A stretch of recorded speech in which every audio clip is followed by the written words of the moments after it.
Hello, all. Welcome to the Triple S Educational Platform. My name is Aksham Madia and I welcome you all here.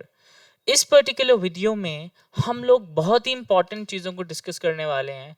जैसे कि आप सबको पता है, हम लोग डिस्कस कर रहे हैं general issues on environment, ecology, biodiversity and climate change. इस पर्टिकुलर टॉपिक के अंदर बहुत सारे सब टॉपिक्स को हमने अभी तक डिस्कस कर लिया हुआ है और आज जो टॉपिक हम पढ़ने वाले हैं that is environment. Means environment से रिलेटेड कन्वेंशंस को डिस्कस करेंगे, एग्रीमेंट्स को डिस्कस करेंगे, प्रोटोकॉल्स को डिस्कस करेंगे। बहुत सारी चीज़ों का आपने नाम सुना होगा, कन्वेंशंस का नाम सुना होगा, एग्रीमेंट्स का, प्रोटोकॉल्स का, समिट्स का। ये जितने भी नाम यहाँ पर मेंशन्ड है, whether it is Stockholm Convention, Montreal Protocol, Vienna Convention, Rio Summit, Minamata Convention, Bonn Convention, Kigali Agreement, Nagoya Protocol, UNCCD, Convention on biological Diversity, CBD, Kyoto Protocol, Ramsar Convention, Rotterdam Convention, CITES. बहुत सारी ये चीजें हैं जो इन particular चीज़ों को हमको इस पर्टिकुलर वीडियो में डिस्कस करना है, क्योंकि ये जो चीज़ें हैं ये किससे रिलेटेड है, सारी की सारी एनवायरनमेंट से रिलेटेड है और इनसे क्वेश्चन बनने का चांस हमेशा रहता है। इसके अलावा कुछ और चीज़ें भी हम लोग इस पर्टिकुलर वीडियो में देखेंगे। सबसे पहले वीडियो को स्टार्ट करने से पहले जब हम बात करते हैं कि हम कभी कॉन्फ्रेंस बोलते हैं, कभी किसी को कन्वेंशन, कभी प्रोटोकॉल, कभी एग्रीमेंट, कभी ट्रीटी डिस्कस करते हैं, इन सब चीज़ों में बेसिक डिफरेंस क्या होता है ये थोड़ा सा समझना ज़रूरी है, वरना कभी कभी हम भूल जाते हैं या फिर जो एग्जामिनर है वो हमें कंफ्यूज कर सकता है ऑप्शन के साथ। वो कहीं पे कन्वेंशन लिखेगा, प्रोटोकॉल लिखेगा, एग्रीमेंट लिखेगा। So we should know what is the exact meaning of these terms. तो सबसे पहले अगर हम लोग कॉन्फ्रेंस की बात करें, सो कॉन्फ्रेंस हम किसको बोलते हैं? सी, in a conference the principal bodies are established for further deliberations if any required on the broad theme for which the conference is called for। तो क्या मतलब हुआ कि कॉन्फ्रेंस में क्या होता है? कॉन्फ्रेंस में कुछ लोग होते हैं या फिर कुछ ऑर्गेनाइजेशन होती हैं जिनके बीच में वो कॉन्फ्रेंस हो रही है और वहां पर वो चीज़ों को रखते हैं, वहां पर वो चीज़ों को डिसाइड करते हैं। वहां पर bodies are established for further deliberations, उनके लिए जो होती है उस चीज़ को हम कॉन्फ्रेंस बोलते हैं। तो कन्वेंशन क्या होती है? Convention is a meeting or a gathering to formulate or deliberate a general accepted principle, a framework in which parties decide the basic guidelines। मतलब यहाँ पर हमारे पास एक बेसिक स्ट्रक्चर होता है, उसी बेसिक स्ट्रक्चर के ऊपर बेसिक गाइडलाइंस जो है वो बनानी होती हैं, जो भी पार्टीज मीटिंग में आई होती हैं। तो इस चीज़ को हम लोग कन्वेंशन बोलते हैं। तो प्रोटोकॉल क्या होता है? प्रोटोकॉल जो होती है वो with respect to the convention होती है। अब क्या होता है? Protocol with respect to the convention is an agreement that diplomatic negotiators formulate and sign on the basis of the final convention where the parties set specific aim or the legal obligations। Protocol का मतलब ये होता है कि कुछ rules and regulations जो होते हैं वो सेट करने होते हैं किसी भी कन्वेंशन के लिए, उस चीज को हम लोग क्या बोलते हैं? प्रोटोकॉल बोलते हैं। और एग्रीमेंट क्या होता है? Agreement is a manifestation of mutual assent by two or more person to one another. इस चीज को हम लोग एग्रीमेंट बोलते हैं। तो ट्रीटी का क्या मतलब होता है? बहुत बार हम ट्रीटीज को डिस्कस करते हैं। So a treaty is an agreement where the parties to it negotiate to reach common ground and avoid further conflict और डिस एग्रीमेंट। सो ट्रीटी के अंदर जो होता है, जितनी भी पार्टीज हैं वो नेगोशिएट करती हैं और एक प्रॉपर्ली एक डिसीजन पे आती हैं, उस चीज को हम लोग ट्रीटी बोलते हैं। सो कॉन्फ्रेंस समझा, कन्वेंशन समझा, प्रोटोकॉल समझा, एग्रीमेंट समझा और ट्रीटी हमने डिस्कस कर लिया। एक और इम्पॉर्टेंट चीज आती है, हम बहुत बार पढ़ते हैं कि कोई भी कन्वेंशन है या कोई भी मतलब अगर प्रोटोकॉल है, इसका साइनिंग हो गया और फिर इसका रेटिफिकेशन तब हुआ।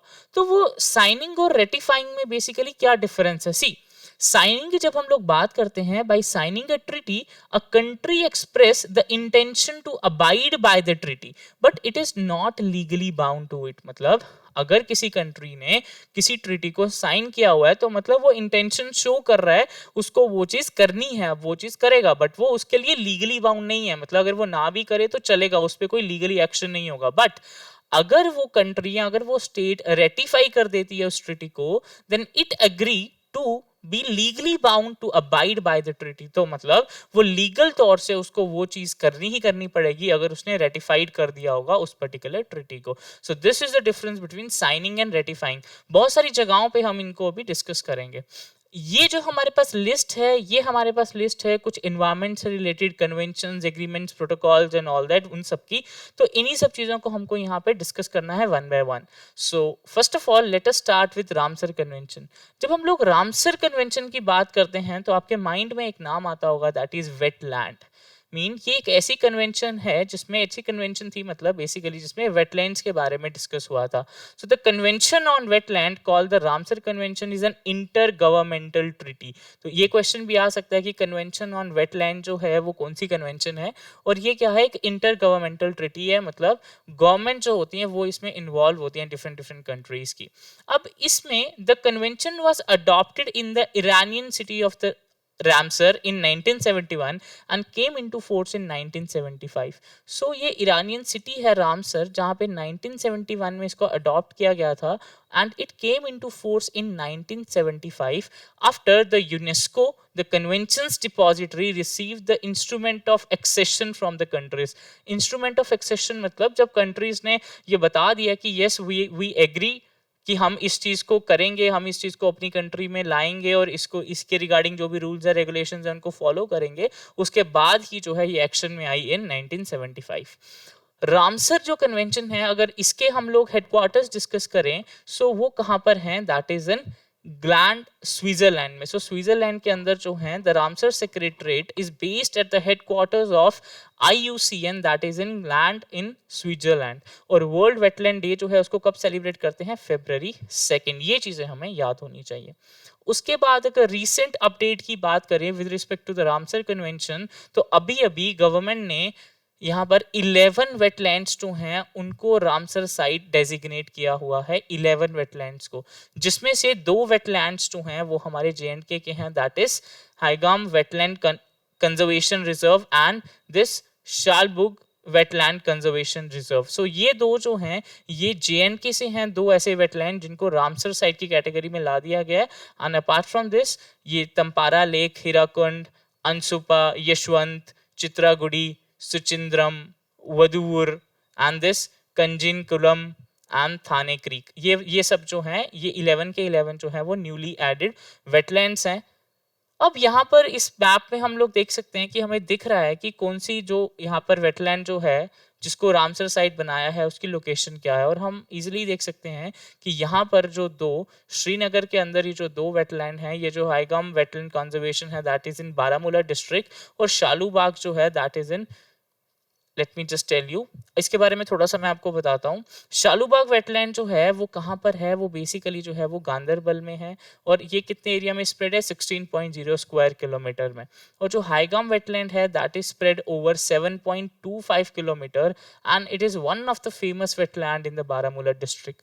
अब ये जो है हाईगाम वेटलैंड जो है, यहाँ पर हमें कुछ एक चीजें देखने को मिलती हैं जिसको हम लोग क्या बोलते हैं, that 1400 hectares of the land and the area is dominated by the extensive reed beds। अब इसका क्या मतलब होता है, ये एक ऐसा हैबिटेट होता है, ये हैबिटेट या तो फ्लड प्लेन्स में होगा, या तो वाटर लॉग डिप्रेशन में होगा, या फिर एस्ट्रीज में होगा। इस टाइप का हैबिटेट हमें यहाँ पर देखने को मिलता है इस पर्टिकुलर वेटलैंड में, तो इसी चीज को हम लोग रीड बेड बोलते हैं।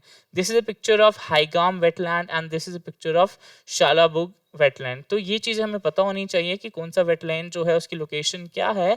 तो हाईगम वेटलैंड जो है that is in the Baramulla district, और शालूबाग जो है, शालाबुग जो है wetland that is in the Ganderbal district. और अगर हम हाईगम वेटलैंड की बात करें, it drains into the Wular lake and its main water sources are Ningli nallah and Babakul. So ये चीज़ें थोड़ी सी हमें नाम याद होने चाहिए क्योंकि ये हमारे with respect to Jammu and Kashmir बात कर रहा है। इसके बाद थोड़ा सा और देखें अगर रामसर साइट्स के बारे में, सो इंडिया ने इसको कब साइन किया था, इंडिया ने इसको साइन करा था 1 February 1982, और 1982 से लेके 2013 तक टोटल इंडिया में 26 साइट्स ऐसी थी, 26 वेटलैंड ऐसे थे जिनको रामसर साइट का नाम, जिनको रामसर साइट का टैग मिला हुआ था। बट उसके बाद फ्रॉम 2014 टू 2022 इस वाले टेन्योर में 49 नए वेटलैंड्स जो हैं वो ऐड हुए हैं रामसर साइट की लिस्ट में। और अगर हम लोग स्टेट वाइज बात करें तो तमिलनाडु जो है ये ऐसी स्टेट है जिसके पास maximum number of Ramsar sites हैं, दैट इज 14, और उसके बाद आता है उत्तर प्रदेश जिसके पास रामसर साइट्स कितनी हैं, 10। तो ये थोड़ी सी चीजें हमें रामसर साइट्स के बारे में पता होनी चाहिए। इसके बाद हमारा नेक्स्ट आता है स्टॉकहोम कन्वेंशन। स्टॉकहोम कन्वेंशन की जब हम लोग बात करते हैं, हमें कोई भी चीज हम डिस्कस कर रहे हैं एनवायरनमेंट से रिलेटेड, हमें ये पता होनी चाहिए कि वो किसके रिलेटेड है। अगर स्टॉकहोम कन्वेंशन है तो ये किसके रिलेटेड है? सो it is a convention on persistent organic pollutant। सो जो ऑर्गेनिक पॉल्यूटेंट्स होते हैं, persistent organic pollutant, जिनको हम लोग POPs बोलते हैं, उससे रिलेटेड ये जो थी स्टॉकहोम कन्वेंशन थी। And it was adopted in 2001 in Geneva Switzerland and it came into force इन 2004। और ये जो स्टॉकहोम कन्वेंशन है, इसमें 5 इंपॉर्टेंट एम्स है। इसके क्या क्या एम्स है? That eliminate dangerous POPs starting with the 12 worst and supporting the transition to safer alternative, target additional POPs for action, clean up the old stockpiles and equipments containing the POPs and work together for a POPs free future। तो सारा का सारा जो इसका काम था, इस convention में जो बात हुई थी वो किस पे हुई थी? POPs पे हुई थी, that is persistent organic pollutant, and this is the logo। यहाँ पे आप देख सकते हो। ये थोड़ा सा हमें इसके बारे में पता होना चाहिए अबाउट द स्टॉकहोम कन्वेंशन। उसके बाद अगर हम लोग साइट्स की बात करें तो साइट क्या है? बेसिकली साइट्स एक इंटरनेशनल एग्रीमेंट है, the convention on international trade in endangered species of wild fauna and flora. इस चीज को भी याद रखना, फौना जो टर्म है ये हम लोग यूज करते हैं एनिमल्स के लिए, और फ्लोरा जो टर्म है ये हम लोग यूज करते हैं प्लांट्स के लिए। तो ये चीज भी हमें पता होनी चाहिए। सो साइट्स जो है, it is an international agreement to which the states and the regional economic integration organisation adhere voluntarily. अब ये जो था ये कब आया था? It came into force in July 1975। और करंटली अगर हम बात करें तो इसमें कितनी पार्टीज जो है वो इन्वॉल्व हैं? That is around 184 parties. और सबसे लास्ट अभी मतलब 184th मेंबर जो है जिसने इस साइट को ऐड हुआ है इसमें, that is a country known as Andorra. ये कंट्री है वो, ये भी हमें पता होना चाहिए। अब इसका एम क्या है? हमें इसकी फुल फॉर्म से तो पता चल गया, that the convention on international trade in endangered species of wild flora and fauna. वहां से तो हमें थोड़ा सा आइडिया हो गया कि ये जो है साइट्स जो है वो किससे है? ट्रेड से रिलेटेड है, किस with respect to endangered species of wild plants and animals। तो इसका एम क्या है? ensure that international trade in specimens of wild animals and plants does not threaten their survival। जो भी ट्रेड है उसका, उसमें जो भी वाइल्ड एनिमल्स हैं या प्लांट्स हैं उनको कोई थ्रेट नहीं होना चाहिए, उनके सर्वाइवल के लिए कोई थ्रेट जो है वो नहीं होना चाहिए। और साइट्स का जो सेक्रेटरेट है, मतलब इसको कौन एडमिनिस्टर करता है? So this sites secretariat it administered by UNEP, that is the United nation Environment Program, and that is located at Geneva, Switzerland, and it plays a coordinating, advisory and servicing role in the working of these conventions। तो ये हमको थोड़ा सा idea होना चाहिए sites के बारे में, ठीक है। इसके बाद नेक्स्ट मूव करते हैं बॉन कन्वेंशन के बारे में। बॉन कन्वेंशन जो है ये किससे रिलेटेड है? It is the only convention, ये चीज याद रखना, it is the only convention that deals with taking और harvesting of the species from the wild. ये वाइल्ड में से स्पीशीज टेकिंग एंड हार्वेस्टिंग, मतलब ये जो है ये किससे रिलेटेड है? वाइल्ड स्पीशीज से रिलेटेड जो है ये कन्वेंशन है। And it currently protects 173 migratory species from across the globe. और अगर हम लोग इसके एनफोर्समेंट एयर की बात करें, so that this convention came into force on November 1, 1983। और इसमें अगर हम बात करें अभी तक as of 1 March 2022 latest information के हिसाब से अभी तक इसके अंदर कितनी पार्टीज हैं? That is around 133 parties. और कुछ इंपॉर्टेंट एग्जांपल्स जो हैं, कुछ ऐसी वाइल्ड स्पीशीज हैं जिनको इन्होंने प्रिजर्व किया है, that is marine turtles, Siberian and dugong are a part of the conservation under this convention which are related to India.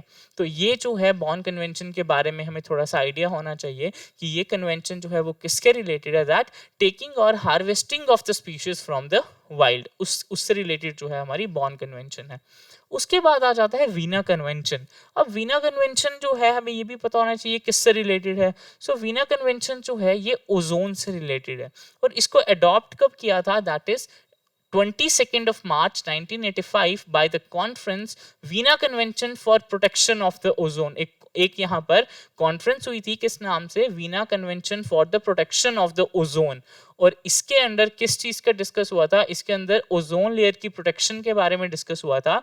ये डिस्कस हुआ था कि जो ओजोन डिप्लीटिंग सब्सटेंसेस हैं उसको हम किस तरीके से कम कर सकते हैं ऑल ओवर द वर्ल्ड, जिसकी वजह से ओजोन जो है वो बच जाए और हम लोग जो है वो नॉर्मली सर्वाइव कर पाए, हमें उससे कोई हार्म ना हो। क्योंकि अगर ओजोन लेयर जो है वो कम हो जाएगी तो सन से जो रेज आती हैं उसमें से जो यूवी रेज हैं वो हमारे अर्थ तक पहुंच जाएंगी and it will cause damage to us. और अगर हम लोग मॉन्ट्रियल प्रोटोकॉल की बात करें वो भी ओजोन से ही रिलेटेड है, और इसी वीना कन्वेंशन जो है इसी के बाद जो है वो मॉन्ट्रियल प्रोटोकॉल आई थी। तो पहले जो ओजोन से रिलेटेड कन्वेंशन आई थी दैट इज वीना कन्वेंशन। और इंडिया की अगर हम बात करें तो इंडिया ने इसको कब ज्वाइन करा था, on 19th of June 1991, and Montreal protocol को कब ज्वाइन करा था, 17th of September 1992। Montreal protocol के बारे में अभी थोड़ा सा हम आगे देखेंगे। तो वीना कन्वेंशन किससे रिलेटेड हो गया, ओजोन लेयर प्रोटेक्शन से। नेक्स्ट आ जाता है हमारा मॉन्ट्रियल प्रोटोकॉल। सो मॉन्ट्रियल प्रोटोकॉल हमें पता होना चाहिए, इट केम इनटू फोर्स इन 1989। और ये जो प्रोटोकॉल था इसमें क्या था, बेसिकली इसमें ऐसे रूल्स एंड रेगुलेशंस थे, ऐसे टारगेट सेट किए गए थे जिससे जो ओजोन डिप्लीटिंग सब्सटेंसेस हैं उनकी रिडक्शन हो सके, और इसी चीज से इस ताकि क्या रिजल्ट, फाइनली हमें जो ओजोन है उसको प्रोटेक्ट करना था। So India became a member to the Montreal protocol. इसका मेंबर कब बना था India, on 17th of September 1992। सो ये चीजें हमें थोड़ी सी मॉन्ट्रियल प्रोटोकॉल के बारे में पता होनी चाहिए। इसके बाद नेक्स्ट आता है हमारा CBD, that is convention on biological Diversity. CBD भी बहुत इंपॉर्टेंट है। तो it is a convention for the conservation of the biological diversity, conservation of biological diversity के लिए इसको अडॉप्ट किया था 1992 में, and it came into force in 1993। Came into force मतलब ये एक्शन में कब आया था, स्टार्ट कब से हो गया था इस पे काम, मतलब अडॉप्ट तो कर लिया था बट एक्चुअल में स्टार्ट कब हुआ था, 1993 में। और इंडिया जो है वो भी इसका पार्ट है सीबीडी का, and India has made a significant positive contribution in these negotiations. और इंडिया ने इस प्रोटोकॉल को कब साइन किया था, on 11th of May 2011 and ratified it on 9th of October 2012। हमने स्टार्टिंग में पढ़ा था कि साइंड का क्या मतलब होता है और रेटिफाइड का क्या मतलब होता है। आई गेस आप सभी को याद होगा, रेटिफाइड का मतलब, रेटिफाइड करना मतलब अब हम लीगली बाउंड हो गए हैं उन चीज़ों के लिए कि अब हम उनसे पीछे नहीं हट सकते, हमको वो चीज़ प्रॉपरली करनी पड़ेगी। अगर हमने उसको नहीं किया तो हम पे लीगली एक्शन हो सकता है।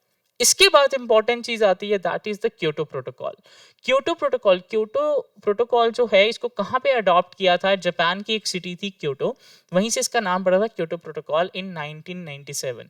और इंडिया ने कब इसको, India ratified the Kyoto protocol in 2002 and the Kyoto Protocol came into force in February 2005। और टोटल इसमें कितनी पार्टीज हैं, अराउंड 192 पार्टीज जो हैं वो इसकी मेंबर्स हैं जिन्होंने इसको साइन किया हुआ है। अब अगर हम बात करें, कुछ ऐसी कंट्रीज हैं जिन्होंने खुद को विदड्रॉ कर लिया हुआ है इस क्योटो प्रोटोकॉल से। अगर हम कनाडा की बात करें तो कनाडा ने विदड्रॉ कर लिया हुआ है इन 2012। यूएसए की बात करें तो यूएसए ने कभी रेटिफाई ही नहीं किया है क्योटो प्रोटोकॉल को, क्योंकि ये खुद को बहुत ज़्यादा मतलब डेवलप हैं भी हैं और खुद को इतना ज़्यादा स्मार्ट मानते हैं ये कि ये इन सब चीज़ों में बिलीव कम करते हैं। सो अगर हम लोग गोल की बात करें तो गोल क्या है, that is fight global warming by reducing the green house gases concentration in the atmosphere to a level that would prevent the dangerous anthropogenic interference with the climate change। Overall जब भी हम बात करते हैं ग्लोबल वार्मिंग की तो global warming किसकी वजह से होती है, ग्रीन हाउस गैसेज की वजह से। सो क्योटो प्रोटोकॉल में वही जो ग्रीन हाउस गैसेज हैं उनको कंट्रोल करने पे बात हुई है कि उसको कैसे कंट्रोल किया जा सकता है, उसको कैसे कम से कम किया जा सकता है, ऐसे लेवल पे लाया जाए ताकि जो उसकी वजह से जो भी हार्म हो रहा है या फिर उसकी वजह से जो भी ग्लोबल वार्मिंग का लेवल है वो थोड़ा कम हो सके। और अगर हम लोग इंडिया की बात करें, so India has ratified the second commitment period of the Kyoto protocol that commits country to contain the emission of green house gases reaffirming it stand on the climate action. तो India ने जो था इसका second commitment period था उसको ratify करा था। और इंडिया ने जो है वो इंस्ट्रूमेंट ऑफ एक्सेप्टेंस कहाँ पे दिया था, in the Doha agreement to the Kyoto protocol under the UN convention on climate change. और इसका जो सेकंड कमिटमेंट था, ये सेकंड कमिटमेंट कब से कब तक था, दैट इज अराउंड 2012 टू 2020। और 2012 में ही कनाडा ने यहाँ से विड्रॉ कर लिया था जब इसका सेकंड कमिटमेंट पीरियड स्टार्ट हुआ था। और दोहा अमेंडमेंट जो है वो क्या है, basically a second commitment period was agreed in 2012 to extend the agreement to 2020 known as Doha amendment to the Kyoto protocol. अगर हमें कोई दोहा अमेंडमेंट से रिलेटेड क्वेश्चन आता है तो दोहा अमेंडमेंट बेसिकली क्या है? दोहा अमेंडमेंट क्योटो प्रोटोकॉल की एक ऐसी अमेंडमेंट है जिसके अकॉर्डिंग एक सेकंड कमिटमेंट पीरियड को एग्री किया था, सेकंड कमिटमेंट पीरियड को लाया था इस क्योटो प्रोटोकॉल के अंडर फ्रॉम 2012 टू 2020, और इसी चीज को किसकी वजह से लाया था? दोहा अमेंडमेंट इसमें हुई थी, उसकी वजह से इस चीज को इनिशिएट किया था। सो ये हमें क्योटो प्रोटोकॉल के बारे में पता होना चाहिए। Then we have UNFCCC, so United Nations Framework Convention on the Climate Change, बहुत ज़्यादा important है। 1992 में countries joined the international treaty, the name is UNFCCC, as a framework for international cooperation to combat the climate change by limiting average global temperature increase।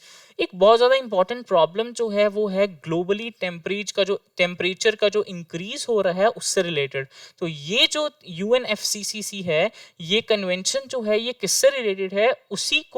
उसी से लड़ने के लिए, basically उसी से फाइट करने के लिए, उसी को कंट्रोल करने के लिए कि जो temperature with respect to time जो इंक्रीज होता जा रहा है काफ़ी ज़्यादा ऑल ओवर द वर्ल्ड, उसको कैसे थोड़ा रिड्यूस किया जाए, कैसे उसको कम से कम किया जाए। And the primary goal of the UNFCCC were to stabilize the greenhouse gas emission at levels that would prevent the dangerous anthropogenic interference with the global climate। So कैसे हो पाएगा वो चीज़? ग्लोबल वार्मिंग को कम करके ही पॉसिबल हो पाएगी। और global warming कैसे कम हो पाएगी? उसके लिए हमको ग्रीन हाउस गैसेस का जो एमिशन है ये कम करना पड़ेगा। इसकी रिप्लेसमेंट में कुछ ऐसे सोर्सेस हमें ढूंढने पड़ेंगे। And the convention embraced the principle of common but differentiated responsibilities which has guided the adoption of regulatory structure। और इंडिया की अगर हम बात करें, India has signed the agreement in June 1992 which was ratified in November 1993। तो यहाँ पर भी हमें signed का भी पता चल गया in 1992 and ratified in 1993। So this is about UNFCCC, full forms भी हमें पता होनी चाहिए। इसके बाद अगर हम लोग बात करें, so that is the Rio Summit। इसी रियो समिट को हम लोग क्या कहते हैं? अर्थ समिट भी हम लोग इसको कहते हैं। अर्थ समिट 92 का मतलब है कि 1992 में, इस यहाँ 1992 में मतलब ये हुआ था बेसिकली, तो उसकी वजह से इसको यहाँ लिखा हुआ अर्थ summit 92।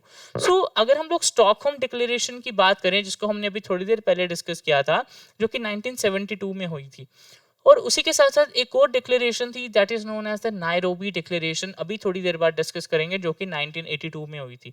So 1972 Stockholm declaration, 82 Nairobi declaration. In continuation with these two declaration, third major declaration was held in Rio de Janeiro. Rio de Janeiro जो है वो एक सिटी है ब्राजील में, और यहाँ पर क्या हुआ था? एक थर्ड डिक्लेरेशन, मतलब यहाँ पर बहुत सारी कंट्रीज जो थी वो यूनाइट हुई थी, और यहाँ पर first global agreement to avoid the dangerous human interference with the climate change, उसके बारे में यहाँ पर डिस्कस हुआ था। That is known as the Rio summit, और इसी रियो समिट को हम लोग अर्थ समिट भी बोलते हैं। ये कहाँ पे हुआ था? That is in Rio de Janeiro, एक जगह है कहां पर? ब्राजील में, इन द ईयर 1992। ये थोड़ी सी चीजें हमें इसके बारे में पता होनी चाहिए about the Rio summit. Then let us talk about UNCCD। UNCCD मतलब united nation convention to combat desertification. अब यहाँ पे क्या, ये किससे रिलेटेड था? नाम से ही हमें पता चल रहा है, एक ऐसी कन्वेंशन जो कि दैट कॉम्बैट डिजर्टिफिकेशन, मतलब डिजर्टिफिकेशन से हम लोग कैसे उससे डील कर सकते हैं, उससे रिलेटेड एक कन्वेंशन थी, that is UNCCD।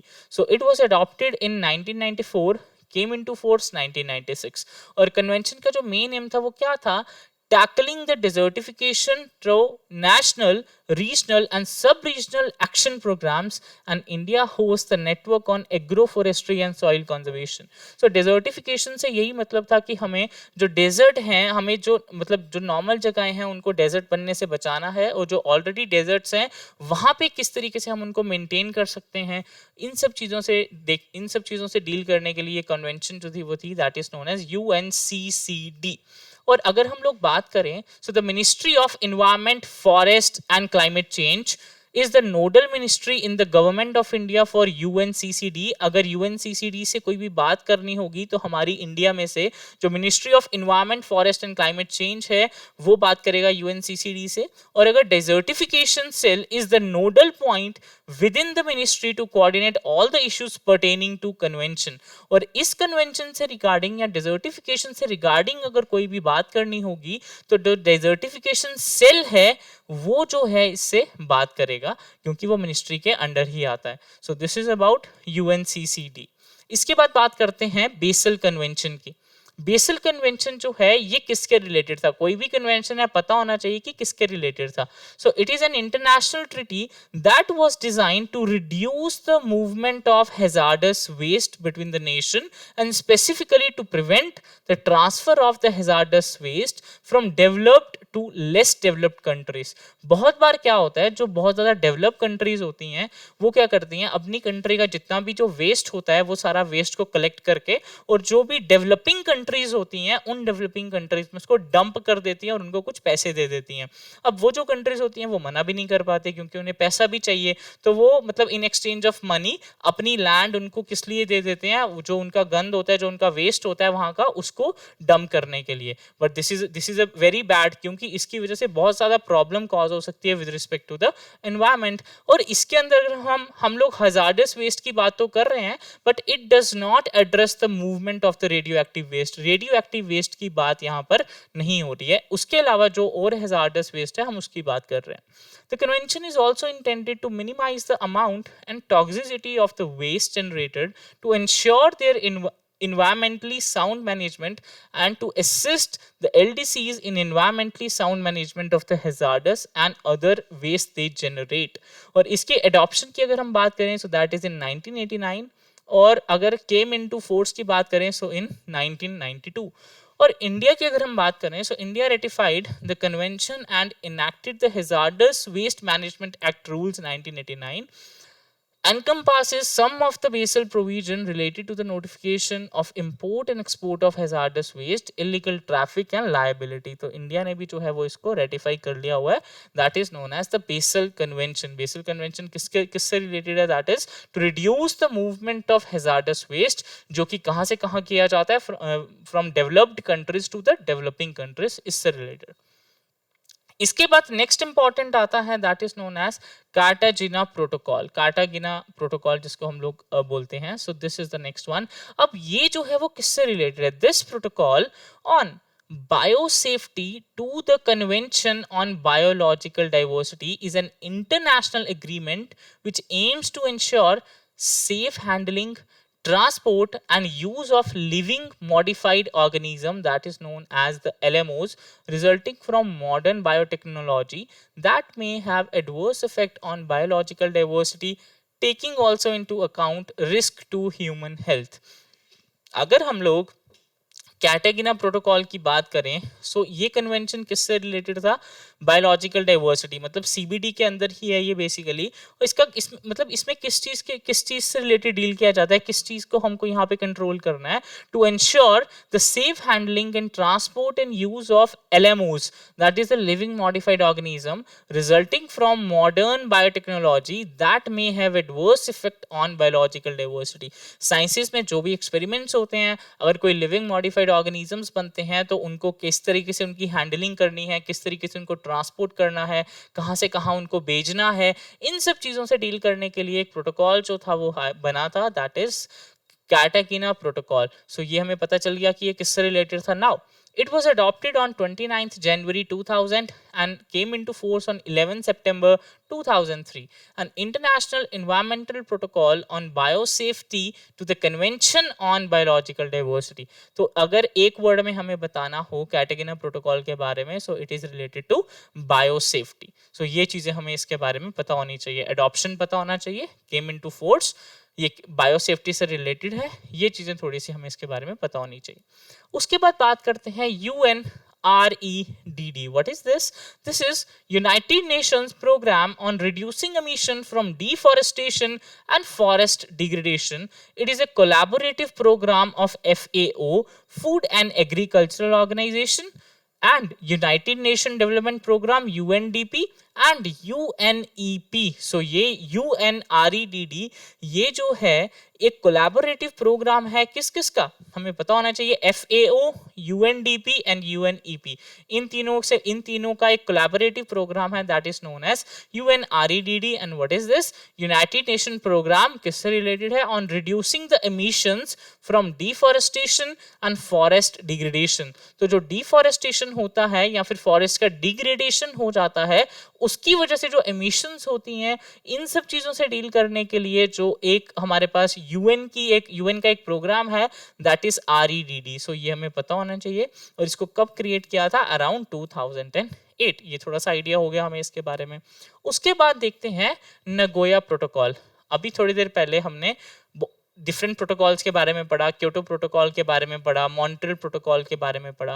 Now what is this Nagoya protocol? मैं फिर से आपको यही बोल रहा हूं कि हमें ये पता होना चाहिए कि ये जो प्रोटोकॉल है वो किससे रिलेटेड है. So this protocol on access to the genetic resources and fair and equitable sharing of the benefits arising from their utilization to the CBD is an international agreement which aims at, यहां से पता होना चाहिए, sharing the benefit arising from the utilization of genetics resources in a fair and equitable way.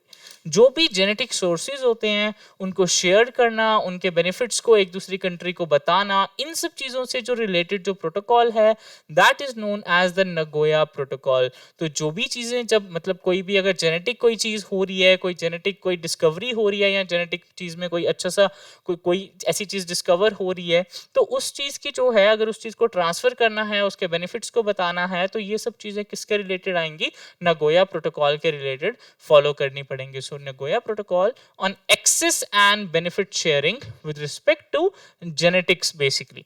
So ये जो थी ये adopt किया था इसको 2010 में और it came into force on 12th October 2014. Dates उतनी ज़्यादा इंपॉर्टेंट नहीं है, इंपॉर्टेंट तो हैं बट ये उससे भी ज़्यादा इंपॉर्टेंट है कि कौन सी प्रोटोकॉल जो है वो किससे रिलेटेड है, उसका क्या मतलब है ये पता होना चाहिए. उसके बाद हम बात करते हैं किगाली एग्रीमेंट की. अब किगाली एग्रीमेंट जो है ये किससे रिलेटेड है? It aims for the phase down of hydrofluorocarbons known as HFCs by cutting their production and consumption. जब हम लोग ग्लोबल वार्मिंग की बात करते हैं तो उसमें जो HFCs होते हैं वो भी काफ़ी ज़्यादा रोल प्ले करते हैं. तो उन्हीं का जो कंजप्शन है मतलब उसी की प्रोडक्शन और कंजप्शन जो है उसको थोड़ा सा हमको रिड्यूस करना है. ये बात जो है ये कहाँ पर हुई है? किगाली एग्रीमेंट में. And given their zero impact on depletion of the ozone layer, HFCs are currently used as replacement of hydrochlorofluorocarbon and chlorofluorocarbon. However, they are powerful greenhouse gases. तो मतलब इसका क्या मतलब है कि ये जो हैं HCFCs हैं that is known as the hydrochlorofluorocarbon या फिर जो हमारे पास क्लोरोफ्लोरोकार्बन है उनकी जो एमिशन है जिसकी वजह से ग्रीन हाउस गैसेस जो है वो निकलती हैं मतलब और ग्लोबल वार्मिंग कॉज होती है, उस चीज़ को जो है वो थोड़ा सा कंट्रोल में करना है. ये चीज़ इस चीज़ के बारे में जो बात हुई है that is in the Kigali agreement. और ये जो है ये कब आई थी? मतलब इट केम इनटू फोर्स इन 1 जनवरी 2019. ये थोड़ी चीज़ें हमें यहाँ पे पता होनी चाहिए. और इस अमेंडमेंट मतलब the impact of the amendment will avoid 0.5 degree increase in the global temperature by the end of the century. अगर इस एग्रीमेंट के हिसाब से जो रूल्स हैं इसको कंट्रीज अच्छे से फॉलो करेंगी तो जो टेम्परेचर एक साल के बाद राइज होना एक सेंचुरी के बाद जो टेम्परेचर राइज होना था उसमें 0.5 डिग्री का जो है वो शॉर्ट हो जाएगा, 0.5 डिग्री इंक्रीज जो है वो कम हो जाएगा अगर इस पर्टिकुलर ये जो किगाली एग्रीमेंट है इसको अच्छे से फॉलो किया जाएगा. सो this is about Kigali agreement. इसके बाद आता है मीनामाटा कन्वेंशन. मीनामाटा अगर आपको याद हो तो हम लोग एक डिजीज भी डिस्कस करते हैं और मीनामाटा जो एक है वो एक सिटी है कहाँ पे? जापान में. So it is an international treaty. It is a UN treaty signed in 2013 and what is the aim? To protect the human health and the environment from the anthropogenic emissions and release of mercury and mercury compound. तो याद रखना अगर ऐसा कोई question आता है कि mercury की वजह से कॉज होने वाली disease, so that is also Minamata disease. अगर कन्वेंशन पूछता है कि a convention that is related, the aim of the convention to protect the human health and the environment from the anthropogenic emissions and release of mercury and the mercury compounds, तो वो चीज क्या होती है, Minamata convention का aim है। Anthropogenic मतलब जो ह्यूमन की वजह से, जो ह्यूमन एक्टिविटीज की वजह से जो चीजें रिलीज आउट हो रही हैं। The convention is named after the Japanese city जिसका नाम है Minamata, and the naming is of the symbolic importance as the city went through devastating incident of mercury poisoning। इस सिटी में एक बार एक ऐसा इंसिडेंट हुआ था मर्करी पॉइजनिंग का, जिससे काफी ज्यादा लॉस हुआ था, काफी ज्यादा लोगों की डेथ हो गई थी। तो उसी चीज को प्रिवेंट करने के लिए, मतलब प्रिवेंट एज इन की उसी चीज की वजह से इसका नाम जो था वो डला था मीनामाटा, और यहीं से मीनामाटा कन्वेंशन का भी एक तरीके से बर्थ हुआ था। और इसी चीज से हमको याद रखना है मीनामाटा डिजीज के बारे में भी। ये हो गया मीनामाटा के बारे में। Now next is Rotterdam convention. Rotterdam convention भी आपने नाम सुना होगा। अब ये जो कन्वेंशन है ये किससे रिलेटेड है? It is an international environmental convention. हमने अभी तक जितना भी डिस्कस किया है ये सब कुछ इंटरनेशनल ही है। On prior informed consent procedures for central hazardous chemicals and pesticides in international trade। मतलब इंटरनेशनल जो ट्रेड होता है उसमें जो हैजार्डस केमिकल्स हैं उनका ट्रेड होता है, पेस्टिसाइड्स हैं उनका ट्रेड होता है, उन सब से रिलेटेड जितनी भी चीजें जो हैं वो कहाँ पर हैं, कहाँ लिखी हुई हैं इस पर्टिकुलर कन्वेंशन में, दैट इज रॉटरडैम कन्वेंशन। इसको अडॉप्ट किया था 1998 में and it came into force इन 2004। और ये जो रॉटरडैम कन्वेंशन है, जिसको फॉर्मली क्या भी बोलते हैं, Rotterdam convention on the prior informed consent procedures for certain hazardous chemicals pesticides in international trade। so आपको ये कुछ keywords याद रखने हैं रॉटरडैम कन्वेंशन के बारे में। hazardous chemicals, pesticides, international trade, ये हमें थोड़ी सी चीजें इसके बारे में याद रखनी है। इन चीजों से रिलेटेड जो बात है वो कहाँ पे होती है, रॉटरडैम कन्वेंशन में। तो ये हमने बहुत सारी चीजें यहाँ पे डिस्कस करी हैं। रॉटरडैम कन्वेंशन हमने डिस्कस करा, जिसको में हमने क्या डिस्कस करा कि ये जो है वो किससे रिलेटेड है, hazards chemicals and pesticides in international trade. Minamata जो है वो किससे रिलेटेड है, मरकरी पॉइजनिंग से रिलेटेड है। किगाली एग्रीमेंट जो है वो किससे, HFCs या CFCs जो होते हैं उनसे रिलेटेड है। नगोया प्रोटोकॉल जो जेनेटिक्स से रिलेटेड है, access and benefit sharing. UNREDD desertification और फॉरेस्ट डिग्रेडेशन से रिलेटेड। कार्टागिना प्रोटोकॉल ये किससे रिलेटेड है, यस इसमें किस चीज़ की बात हुई है, इसमें क्या बात हुई है, बायोटेक्नोलॉजी की बात हुई है। जो भी LMOs हैं, लिविंग मॉडिफाइड ऑर्गेनिज्म, उनके ट्रांसपोर्ट की बात हुई है, यूज़ की बात हुई है, हैंडलिंग सेफ्टी की बात हुई है। बेसिल कन्वेंशन जो है to reduce the movement of hazardous waste, इसकी बात हुई है।